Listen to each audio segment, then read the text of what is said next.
नमस्कार दोस्तों, let's study YouTube channel पर आपका हार्दिक स्वागत है। आई होप आप अच्छे होंगे, स्वस्थ होंगे। इस वीडियो में हम हिमाचल प्रदेश में आउटसोर्स भर्ती कोर्ट केस के बारे में डिटेल में बात करेंगे और हिमाचल प्रदेश के हर एक स्टूडेंट को इस केस की जानकारी होनी चाहिए। तभी मैं आपसे चाहता हूं कि जब आप इस वीडियो को देखेंगे तो आप इसको ज़्यादा से ज़्यादा ज़रूर शेयर करना, ताकि बाकी लोगों तक भी ये जानकारी पहुंच पाए कि हिमाचल प्रदेश में ऑलरेडी जो है वो आउटसोर्स भर्ती के खिलाफ कोर्ट केस है, लेकिन उसके बावजूद वर्तमान सरकार ने भी आउटसोर्स भर्तियां करी और पहले की सरकारों के मुकाबले अगर हम बात करें तो ज़्यादा आउटसोर्स भर्तियां हमें देखने को मिली। बहुत सारी चीज़ों के ऊपर हम बात करेंगे। सबसे पहले मैं आपको बता दूं कि ये जो कोर्ट केस है ये इस सरकार के कार्यकाल का नहीं है। आउटसोर्स भर्ती कोर्ट केस जो है वो 2022 में फाइल किया गया था और अब जो है आउटसोर्स भर्ती में अभी अगर हम बात करें तो लास्ट जो हीयरिंग हुई वो 23 दिसंबर को हुई और नेक्स्ट हीयरिंग होने वाली है 30 दिसंबर को। और आप ये खबर देख सकते हो कि हिमाचल प्रदेश हाई कोर्ट ने जो है वो आउटसोर्स भर्तियों के खिलाफ जो याचिकाएं दायर हैं तो 30 दिसंबर से अंतिम सुनवाई। तो फाइनली जो है वो आउटसोर्स भर्ती कोर्ट केस जो है वो अपने लास्ट फेज में पहुंच चुका है और हो सकता है कि आपको जनवरी या फरवरी में या मार्च में ज़्यादा से ज़्यादा इसमें जजमेंट देखने को मिल जाए। हिमाचल प्रदेश सरकार ने, चाहे वो वर्तमान सरकार हो, इससे पिछली सरकार हो, बहुत सारी ऐसी पोस्ट है, रेगुलर पोस्ट है, जिनके अगेंस्ट आउटसोर्स भर्तियां करी हैं और इसके बहुत सारे एग्जाम्पल आपको नेक्स्ट वीडियो में देखने को मिलेगी, जहां पे हम बात करेंगे। चाहे वो आपका यूडी हो, चाहे एचपीयू हो, बहुत जगह पे ऐसा हो चुका है जहां पे रेगुलर भर्ती होनी चाहिए थी, लेकिन सरकारों ने आउटसोर्स भर्तियां करी और उसमें हाई कोर्ट में ये जानकारी दी गई कि हम जो है इसको जस्ट जो स्टॉप गैप अरेंजमेंट होती है उसके तहत हम इसको कर रहे हैं। लेकिन आज 4-5 साल हो चुके हैं। ये चीज़ आपने टीसीएल में भी जेई इलेक्ट्रिकल के लिए देखी, तो अब ये चीज़ होने वाली है। मैंने आपको जानकारी दी है कि हाई कोर्ट में जो आउटसोर्स भर्ती कोर्ट केस है उसके साथ और भी जो पिटीशंस थी उनको क्लब किया था।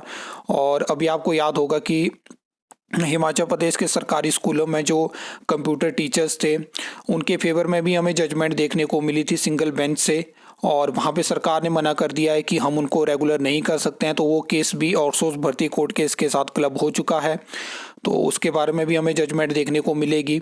लेकिन मेन चीज़ ये है कि बहुत सारी भर्तियाँ रेगुलर पोस्ट के अगेंस्ट हुई हैं और आउटसोर्स भर्तियों में आपने देखा कि इस केस के दौरान हाई कोर्ट की तरफ से हमें अलग अलग इंस्ट्रक्शंस भी देखने को मिली, जिनको कि सरकार ने इम्प्लीमेंट भी करा। आपने देखा कि जितने भी कैंडिडेट इंटरव्यू में पार्टिसिपेट करते हैं उनके डेटा आपको HPSCDC की वेबसाइट पे देखने को मिल जाएगा। लेकिन एक चीज़ें जो था वो कुछ टाइम के लिए ही हमें देखने को मिली। अगर इतनी चीज़ें, अगर पूरा डेटा अपलोड हो चुका तो एक प्रॉपर रिजल्ट भी अपलोड हो सकता था, लेकिन वो चीज़ें नहीं करी गई। और बहुत सारी आउटसोर्स भर्तियां, मैं तो ये कहना चाहता हूं कि इस सरकार के कार्यकाल से पहले HPSCDC की वेबसाइट पे जो था वो रिक्विजिशन लिस्ट होती थी कि यहाँ पे हमने आउटसोर्स भर्तियां करी हैं, ये एडवर्टाइजमेंट हमारे पास पहुंची थी। लेकिन वर्तमान सरकार ने उस सिस्टम को भी बंद कर दिया। ये तो हाई कोर्ट के इंस्ट्रक्शन के बाद यहाँ पे लिस्ट अपलोड होना शुरू हुई, अदरवाइज़ ये भी आपको देखने को नहीं मिलती। तो बहुत सारी चीज़ें ऐसी हो चुकी हैं। मैं ये कहता हूँ कि अगर सरकारें आउटसोर्स भर्तियां करना चाहती हैं तो प्रॉपर तरीके से भर्तियां करिए, एक प्रोसीजर के साथ भर्तियां करिए। जब आपने एक कॉरपोरेशन को, आप आगे जाके कंपनी को ये काम देते हो तो एक प्रॉपर फॉर्मेट होना चाहिए एक रिक्रूटमेंट का, लेकिन आप उन चीज़ों को फॉलोअप नहीं करते हो। बहुत सारे केसेस में हमने देखा कि कब एडवर्टाइजमेंट निकली उसकी भी जानकारी नहीं होती है, कब रिजल्ट आया उसकी ज्वाइनिंग जानकारी नहीं होती है, कब ज्वाइनिंग हुई उसकी जानकारी नहीं होती है। एक तरफ सरकारें आती हैं, नेता बात करते हैं हम ट्रांसपेरेंसी लेके आएंगे, आप उन्हीं आउटसोर्स एम्प्लॉय से अपने सरकारी तंत्र में काम करवाएंगे, लेकिन क्या मोड ऑफ सिलेक्शन आपने प्रॉपर फॉलोअप किया है? तो ये बहुत सारी चीज़ें होती हैं जिनके ऊपर सरकार को सोचना चाहिए, क्योंकि आप अगर प्रॉपर रेगुलर भर्तियां नहीं करना चाहते, आप आउटसोर्स भी करना चाहते हो, क्योंकि ये तो है कि आप किसी भी स्टेट में जाइए आउटसोर्स भर्तियां तो होंगी, लेकिन एक मतलब टाइम के लिए वो आउटसोर्स भर्तियां होती हैं और उसके चक्कर में आप ऐसा नहीं कर सकते कि आप 5-6 साल किसी रेगुलर पोस्ट को डिले करिए। आप कोर्ट में तो ये जवाब देते हैं कि हमने कुछ टाइम के लिए करी है, अभी कमीशन बंद है, अभी आयोग चला नहीं है, लेकिन ये चीज़ें कितने टाइम तक चलेंगी? एक ना एक टाइम अभी आ चुका है जब आपको बहुत सारी भर्तियां एडवर्टाइज करनी पड़ेंगी। आप सरकारी विभागों में जाओगे तो हज़ारों पद खाली हैं, काम करने के लिए वहाँ पे ना एम्प्लॉयज़ हैं ना अफसर वहाँ पे है, कौन उन सिस्टम को संभालेगा। अगर आप इसी सोच के साथ आगे बढ़े कि फाइनेंशियल दिक्कत है तो उसके बाद तो ये दिक्कतें बढ़ती जाएंगी, उनको इम्प्रूव कौन करेगा, पॉलिसीज़ कौन लेके आएगा, किस तरह से हम अपना रेवेन्यू इंक्रीज़ कर सकते हैं, किस तरह से हम अपना एक्सपेंडिचर इंक्रीज़ करते हैं। बहुत सारी चीज़ों के ऊपर सरकार को भी सोचना होगा।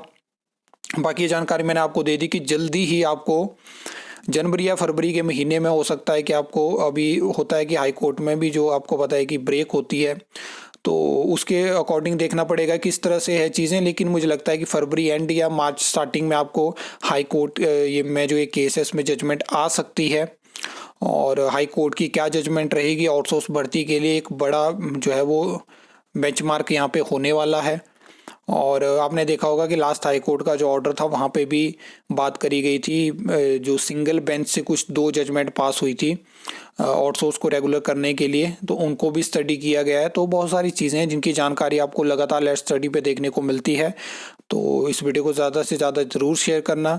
आई होप आपको वीडियो अच्छी लगी होगी, इन्फॉर्मेटिव लगी होगी। तो वीडियो को लाइक कमेंट शेयर कर सकते हो, चैनल को सब्सक्राइब कर सकते हो फॉर द न्यू अपडेट्स के लिए।